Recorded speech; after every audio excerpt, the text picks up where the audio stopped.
माता जी कहती हैं कि भाई मुझे नवरात्रि में ना माँ का बहुत याद आता है। हम माँ के एकदम सच्चे और अच्छे भक्त हैं। हमें मतलब हमारे ऊपर माता की कृपा है।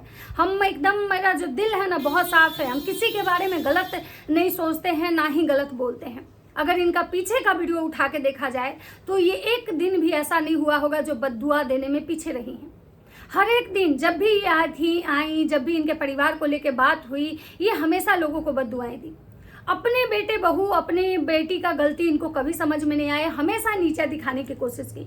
आज जिस लड़की के बारे में ये कह रही हैं कि मैं चाहता हूँ कि वो स्वस्थ रहे, अच्छा रहे, उसका बच्चा अच्छा रहे, वो भगवान करे कि उसका आने वाला बच्चा स्वस्थ रहे और सब कुछ बढ़िया से हो जाए, हम दिल से दुआ देते हैं। और आपको याद होगा कि ये वही हैं जो कुछ दिन पहले उसको मतलब उसका जीना हराम करके रखी थी। पता नहीं उस पर कितने सारे एलिगेशन लगाई थी और यहाँ तक बोली थी कि उसके गांव जाके लोग पता करो।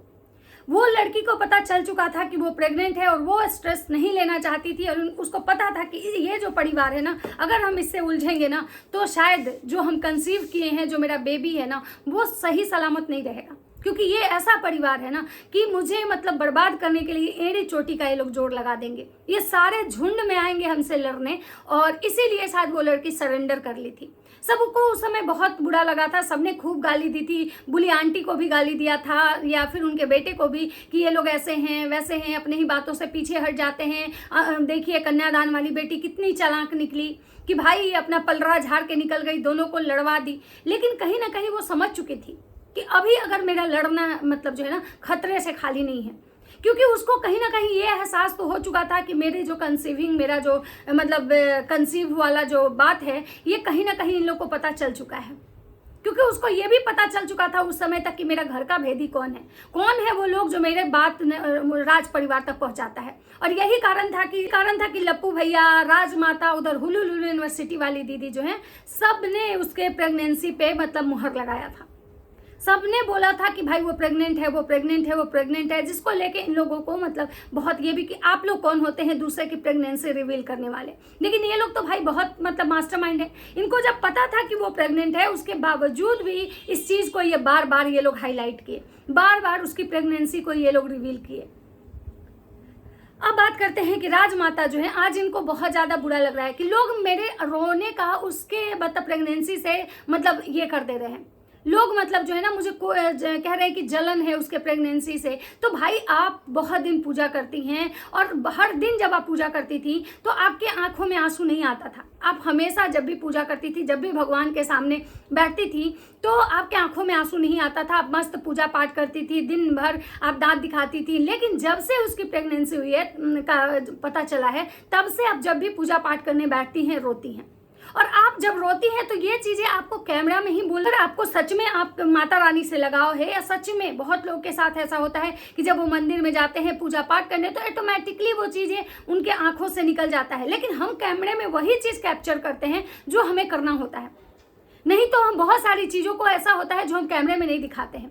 लेकिन आप बार बार ये चीज रिपीट एंड रिपीट कह रही हैं कि मुझे पता नहीं क्यों ऐसा लग रहा है, ऑटोमेटिकली आंखों से आंसू आ जाए। आखिर उसी दिन से आपके आंख के आंसू थमने के नाम क्यों नहीं ले रहे हैं जब उस लड़की ने अपना मतलब प्रेगनेंसी रिवील किया। जब तक कि मतलब वो लड़की प्रेगनेंसी नहीं रिवील की थी तब तक आपके आंखों में आंसू नहीं आ रहे थे। आपको पता था तब भी नहीं आ रहे थे। क्यों? क्योंकि आपको लग रहा होगा कि भाई अभी चलो मतलब ये नहीं है। और उस दिन जब वो प्रेगनेंसी रिवील की और वो उसके चेहरे पे जो खुशी थी, जो सबको दिखा कि भाई वो काफी खुश है और होना भी चाहिए, और उसी दिन से आपके आंखों से आंसू टपकना स्टार्ट हो गया। उधर आपके छोटे बेटे का भी टाइटल और थंबनेल आ रहा था कि भगवान कितना देर और इंतजार करवाओगे, 1 साल इंतजार करते करते हो गया। आखिर ये सारी चीजों का क्या कनेक्शन है? अब बात करते हैं कि ये उसको दुआ दे रही है कि भाई उसका बच्चा और वो दोनों सही सलामत रहे। सबसे पहली बात कि आप लोग और आपका परिवार उसको गिराने में कोई भी कसर नहीं छोड़े। आज आपकी दुआओं और बददुआओं से मुझे नहीं लगता है कि उसको कोई असर होने वाला है, क्योंकि वो खुद प्रिपेयर हो चुकी है कि भगवान की मर्जी से सब कुछ होता है, जो होना होगा भगवान की मर्जी से होता है। माता जी के सफाई पे माता जी को लोग बार बार कह रहे हैं कि भाई ये ना उसका बच्चा खा जाएगी। इतना ये कलह मचा रही है ना, जब से जानी है कि उसका बच्चा होने वाला है तब से ये औरत रोए पड़ी है। पता नहीं इसको कौन सा दुख विपत्ति आ गया।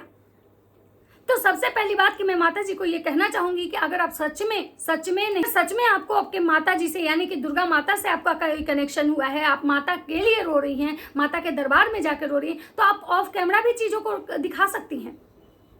और आप कह रहे हैं कि हमको माता जी पे पूरा विश्वास है, मेरे पास सब कुछ है, भगवान हमको सब कुछ दिए हैं, मुझे किसी चीज की कमी नहीं है, और जो चीज की कमी है वो भी 1 साल में पूरा हो जाएगा। तो सबसे पहली बात कि आप लोग डिसाइड कर लो कि कहना क्या है। कभी आप खुद कहते हो कि भाई सामने वाले की मर्जी पे है, वो जब करना चाहेगी करेगी, नहीं करना चाहेगी नहीं करेगी, मेरे बेटे बहू को बच्चा नहीं चाहिए, तुम लोग को क्यों दिक्कत हो रहा है। कभी आप ही कहती हैं कि 1 साल के अंदर पूरा हो जाएगा, कभी आप कहती हैं कि बस यही मेरी आखिरी इच्छा है। तो सबसे पहली बात ना माता जी, आप एक शब्द पे रहिए। बोलते हैं ना कि जो चीजें हमें पता नहीं होती है ना, तो हम उसके बारे में बात ही नहीं करते हैं कि नहीं भाई मेरे हाथ में नहीं है। हम ये कह के चीजों को छोड़ देते हैं कि भगवान की मर्जी, जो भगवान चाहेंगे वही होगा। लेकिन आप कभी खुद भगवान बनने लगती हैं, कभी तो खुद भगवान के इतने करीबी खुद को समझने लगती हैं कि जैसे लगता है कि दुनिया का सारा ब्लेसिंग्स भगवान आप पे ही दिए हैं, आपके परिवार को दिए हैं। आपके परिवार जैसा दुनिया में तो किसी का परिवार नहीं है। तो आप किसी को नीचा जो बार बार दिखाती हैं, बार बार नीचा दिखाती हैं, मेरा पूरा फुलवाड़ी भरा हुआ है, मेरा परिवार मतलब पूरा है। किसी को आप विधवा होने का ताना देती हैं, किसी को आप सुंदर नहीं होने का ताना देती हैं, किसी के परिवार नहीं होने का ताना देती हैं। तो आपको समझ में आता है कि आप क्या बोल रहे हो? शायद आपको समझ में नहीं आता होगा, क्योंकि आपके पास इतना दिमाग ही नहीं है। आपके पास दिमाग है सिर्फ मेकअप मेकअप मेकअप। अब बात करते हैं कि माता जी को लोग कह रहा है कि भाई ये औरत नवरात्र का कलश बिठाई है, ये पूरे तरह से मतलब कह रही है कि हम पूजा पाठ में समर्पित किए हुए हैं खुद को। ये घंटी के जगह पे मंदिर में वैन चाइम लगाई है, जो कि सबको पता है कि वैन चाइम कहाँ लगाया जाता है, लेकिन माता जी को लग रहा है वो घंटी है। माता जी खुद भी लाल चुंदरी पहन के बैठ जा रही है, अपनी बहू को भी बगल में बिठा रही है। चलिए बहुत अच्छी बात है, लेकिन माता जी शायद वही चुंदरी पहन के ये गया पिंड में भी मतलब वो करने गई थी, पिंडदान करने गई थी। माता जी कहती हैं कि हमारे परिवार को पूजा करने हम लोग को नहीं आता है, जो करते हैं हम लोग बहुत मतलब इससे इतना समझ में आता है उतना हम करते हैं, भगवान हमको ज्यादा नहीं आता है, जिसको ज्यादा आता है हमको बताए। और जब माता जी को लोग बताने लगता है तो माता जी को गुस्सा आता है। अब माता जी कल दिखाएं कि हम एक पटल का रेसिपी बनाए हैं बिना लहसुन प्याज वाली, ठीक है। तो वहां भी इनको बहुत भर भर के जो है लोग बोलने लगे कि भाई बिना लहसुन प्याज के बनाई, और ये सब्जी मसाला डाल दी उसमें, जो कि सबको पता है कि सब्जी मसाला जो पैकेट वाला आता है उसमें लहसुन भी रहता है। तो माता जी है तो बहुत ज्ञानी, लेकिन इनको इस चीज का ज्ञान नहीं है। आज माता जी फिर से गाली खाने वाला काम की है, खुद भी गाली खाने वाला, अपनी बहुड़िया को भी गाली खिलवाने वाला। कहती है कि भंजना मेरे साथ है, मुझे अच्छा लग रहा है कि भंजना मेरा घर संभाल लेगी, मेरे बाद भंजना ही सब कुछ कर लेगी, एक वो अपना अंबाला का घर संभालेगी। मतलब कि माता जी जो है ना पूरी तरह से अपनी बहुओं में बंटवारा कर चुकी हैं कि उसका घर अंबाला वाला होगा, इसका घर सिवान वाला होगा। और यही चीज अगर कोई और बोलेगा तो माता जी को मिर्ची लगती है कि लोग हमारे घर में आ रहे हैं आग लगाने, बंटवारा करवाने। तो भाई माता जी पहले आप डिसाइड कर लो ना कि आप पहले डिसाइड कर लो कि आपको बोलना क्या है। लेकिन माता जी को तो भाई भगवान मुंह दिए कुछ भी बोल देती है। और जब इनको गालियां पड़ने लगती है तो ये टेसुआ बहाने आती हैं, और फिर इनको इनके आंसुओं के धार जो है ना वो रुक नहीं रहे। ये जब भी मंदिर में जा रही है या भगवान के भजन सुन रही है तो इनको अंदर से बहुत बेचैनी हो रही है और रोने लग रही है।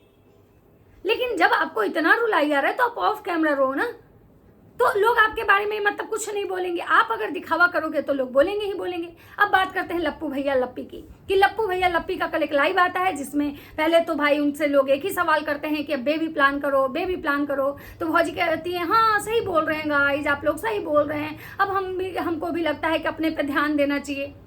तो भाई भौजी अपने पे ध्यान देने आपको लोग बहुत दिनों से बोल रहा है, वो कब आप ध्यान देंगी? आप नाटक करने के लिए तो हमेशा आ जाती हैं, कभी रात को उठ के दीवार में सर मतलब टकराने लगती हैं, कभी सोशल मीडिया मतलब प्लेटफॉर्म पे जाती हैं, पब्लिक प्लेस पे तो धक्का मुक्की करने लगती हैं, पूरा पीठ उघाड़ के दिखा दे रही हैं। और जब लोग उस पर बात कर रहा है तो आपको बुरा लग रहा है। आप कह रहे हैं कि हमको पूजा पाठ करने नहीं आता है, तो भैया कह रहे हैं कि गलती सबसे होती है, तो भौजी कह रहे हैं कि नहीं सब लोग तो दिखाता है, तो हम भी वीडियो दिखाए पूजा का, वीडियो का दिखाता है पूजा का, लेकिन सिंक में ले जाके भगवान को नहीं धोता है। तो मतलब भौजी को अपनी गलती नहीं माननी है, भौजी को हमेशा ये दिखाना है कि भाई लोग जबरदस्ती हमारे पीछे पड़े हुए हैं, हम सही हैं लेकिन लोग हमको गलत करने मतलब मुझे नीचे गिराने के चक्कर में लोग गिरते जा रहे हैं। अब भौजी का बवाल कटा कि भौजी खा रही थी मतलब अंडा खा रही थी। भाई भौजी अंडा खा रही थी नहीं खा रही थी मैं ये श्योर तो नहीं हूँ, लेकिन मैं इतना जरूर कहती हूँ कि भाई भौजी आपकी हरकतें ऐसी हैं इसलिए लोग ये करते हैं। आप बार बार दिखा रही हैं कि मेरा जो किचन है ऊपर वाला वो मतलब एकदम से शुद्ध शाकाहारी किचन है और नीचे वाला नॉनवेज वाला किचन है।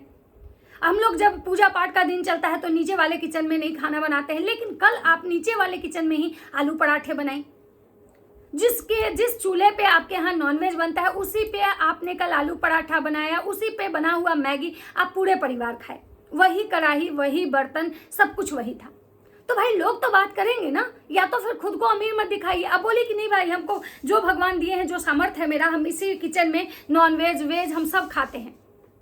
आपको लोग इसलिए बात कर रहे हैं कि आप अंडा खा रहे थे, क्योंकि आप हमेशा अंडा खाते हो, हमेशा अंडा खाते हो, इसलिए लोग को लगा कि आप अंडा खा रहे हो। तो भाई अगर हमको कोई फर्क नहीं पड़ता है, जिसको जो बोलना है बोलो। तो जब आपको फर्क ही नहीं पड़ता है तो आप बार बार आके पंचायती, जब आपको कोई फर्क नहीं पड़ता है तो आप बार बार आके पंचायती काहे करती हैं? क्योंकि अगर आपको फर्क नहीं पड़ता तो आप बोलती ही नहीं, उस बारे में ध्यान ही नहीं देती। बोलने के लिए तो बहुत सारे लोग आपसे बहुत कुछ बोल रहे हैं, बहुत सारे लोग सवाल मतलब कि पूछ रहे हैं कि उस दिन क्या हुआ था, जो इस वाली रात का, उस दिन जो लोटा लेके रोने खेत में गई थी उसका क्या हुआ था, कभी उस बारे में आप बात करने नहीं आती हैं। तो भाई अपने कन्वीनियंस के अनुसार ये लोग जो है ना चीजें करते हैं। अब लप्पू भैया देख लिए कि भाई ब्लॉग बना रहे हैं, वीडियो बना रहे हैं, मैं लिंक पीपी कर रहे हैं, कुछ भी करके थक रहे हैं, मेरे व्यूज नहीं बढ़ रहे हैं। रंगारंग कार्यक्रम हुआ, कुछ नहीं हुआ। उसके बाद कितने सारे ट्रेवल हुए, विदेशों का हुआ, कहीं से भी कोई व्यूज नहीं आया। भौजी का बर्थडे हुआ, कुछ नहीं हुआ रहा है। डे बाई डे चीजें जो है और गिरते जा रही है। तो अब भैया ने टेक चैनल स्टार्ट किया है कि जिसमें लोगों को बताएंगे, उसका रजिस्ट्रेशन हो रहा है। अब पता नहीं उसमें 2000 रुपये लेके फिर से रजिस्ट्रेशन होगा। आपको जिसको सीखना है कि यूट्यूब पे वीडियो कैसे डालें, कैसे चलाएं, अब भैया उसके चैनल चलाएंगे, ताकि भैया को लग रहा है कि चलो भाई यहाँ लोग मुझसे नफरत कर रहे हैं, यहाँ मेरा वीडियो कोई नहीं देख रहा है, सब गाली दे के जा रहा है, तो चलो कम से कम टेक चैनल पे लोग सीखने के लालच में ही तो वहाँ पे मेरा वीडियो देखेंगे, वहाँ से तो मुझे व्यूज़ आएगा। लेकिन भैया मैं आपको बता दूँ कि आपने जो अपना छवि बनाया है, जो चीज़ें सबको पता है, आपके वीडियोस कोई नहीं देखने जाएगा, क्योंकि आप सारा साम दंड भेद जो होता है ना, सब आप अपना लिए कि व्यूज बढ़े, लेकिन आपके व्यूज नहीं बढ़ रहे हैं, तो ये वाला चीज आप अप्लाई कर रहे हो। तो भैया जो है अपना ये वाला दिमाग लगाए हैं। और 5 अक्टूबर को रामगढ़ में मीटिंग होने वाला है, मतलब इवेंट है, भैया वहां पे जाएंगे। और भैया ने अपनी फिर से बकैती की है कि भाई जो गाने का जो बोल था, जिस पे इनकी सासू माँ और मम्मी रील्स बनाई हैं, जिसको लेके कुछ लोग जो हैं सवाल उठा रहे थे कि भाई कैसे लोग हैं इस उम्र में ऐसे गाने चूज कर रहे हैं, ऐसे गाने पे तो थू है, ये कौन ऐसा गाना बनाया, उसका डायरेक्टर, म्यूजिक डायरेक्टर को मन कर रहा है कि उसके मुंह पे थूक दें। तो भैया से सवाल लोग कर रहा था कि भैया ऐसे ऐसे बोला जा रहा है। तो भैया कहते कौन है वो, मैं नहीं जानती हूँ, मैं नहीं जानता हूँ। जो कि आपको पता है कि कंट्रोवर्सी की शुरुआत जब हुई थी तो वही थी जो सबसे पहले इस चीज को हवा दी थी। तो भैया जो है अब बोल रहे हैं मुझे किसी के बात से कोई लेना देना नहीं है, भौजी को भी लेना देना नहीं है। तो अब देखना ये होगा कि भैया जो है टेक चैनल पे क्या क्या काम करते हैं, कितने व्यूज बटोरते हैं ये टेक चैनल से। तो चलिए मिलते हैं नेक्स्ट वीडियो में। अगर वीडियो अच्छा लगे तो लाइक कमेंट शेयर जरूर कीजिएगा। तब तक सबको बाय बाय।